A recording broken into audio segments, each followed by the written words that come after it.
Bapatla medical college దుస్థితి ఇది. 2 సంవత్సరాలు ఈ కూటమి ప్రభుత్వం ఏర్పడింది తడువుగా గొప్ప ఘనకార్యంలాగా జరుగుతున్నటువంటి పనులని తక్షణం ఆపేసినటువంటి పరిస్థితి. ఆ రోజు నుంచి ఇక్కడ ఇటువంటి ఇది ప్రభుత్వ ఆస్తి. 56 ఎకరాలు ప్రభుత్వానికి ఉచితంగా రూపాయి ఖర్చు లేకుండా అప్పచెప్తే మెడికల్ అండ్ హెల్త్ డిపార్ట్మెంట్ వాళ్ళకి అప్పచెప్పి ఈ మెడికల్ కాలేజ్ కోసం నాబార్డు నుంచి నిధులు సేకరించి మొదలుపెట్టినటువంటి కాలేజీ ఈరోజు కనీసం కూటమి ప్రభుత్వం దీన్ని ప్రభుత్వ ఆస్తిగా ఇక్కడ దాదాపు మాకు తెలిసి మాకున్నటువంటి నాలెడ్జ్ ప్రకారం 42 కోట్ల రూపాయలు ఈ మెగా ఇంజనీరింగ్ కన్స్ట్రక్షన్స్ వాళ్ళకి ఇప్పటిదాకా కట్టినటువంటి దాదాపు అన్ని పైల్ ఫౌండేషన్స్ అయిపోయాయి. ఈరోజు ఇక్కడ చూస్తే మీరు దీని ఫుటింగ్ అంటారు. ఈ ఫుటింగ్ కన్నా ముందర ఉండేది ఇది పైల్ ఫౌండేషన్. ఈ కనపడే రాడ్లన్నీ కూడా సుమారుగా 60-70 అడుగులు ఒక్కొక్క పిల్లరు 60-70 అడుగుల లోతు నుంచి పిల్లలు వీటి పైన వేసేది అది క్యాప్ అంటాం. ఆ క్యాప్ ద్వారా పైన మీద వచ్చేది ప్లింత్ బీమ్.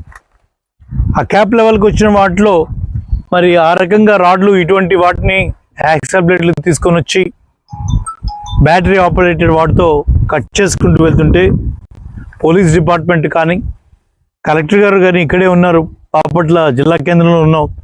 మరి ఇక్కడే వీటికి రక్షణ లేకపోతే మరి ఇంకా ప్రభుత్వ ఆస్తులు ఎక్కడ ఉన్నటువంటి ఆస్తులు ఎవరు రక్షిస్తారన్నది ఒక పెద్ద ప్రశ్నగా మిగులుతుంది.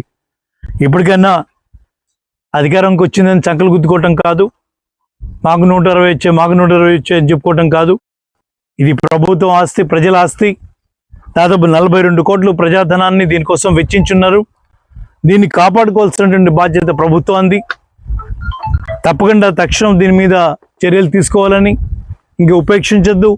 ఇప్పటికే చాలా రాడ్లు కట్ చేసుకుని వెళ్ళిపోయారు. ఇక్కడ మనం చూస్తోంది కొంచెమే, ఇంకా మెయిన్ బ్లాక్స్ అన్ని అక్కడ ఉన్నాయి. వాటిలో కూడా చాలా చోట్ల రాడ్లు కట్ చేసినటువంటి పరిస్థితి మనం కనపడతా ఉంది.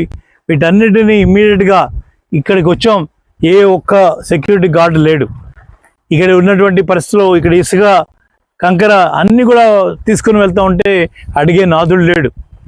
ఈ రకమైనటువంటి దుస్థితి బాపట్ల మెడికల్ కాలేజీలో దాపురించిందని, దీనికి సంబంధించినటువంటి అధికారులు, రాజకీయ నాయకులు తక్షణం స్పందించాలని, మరి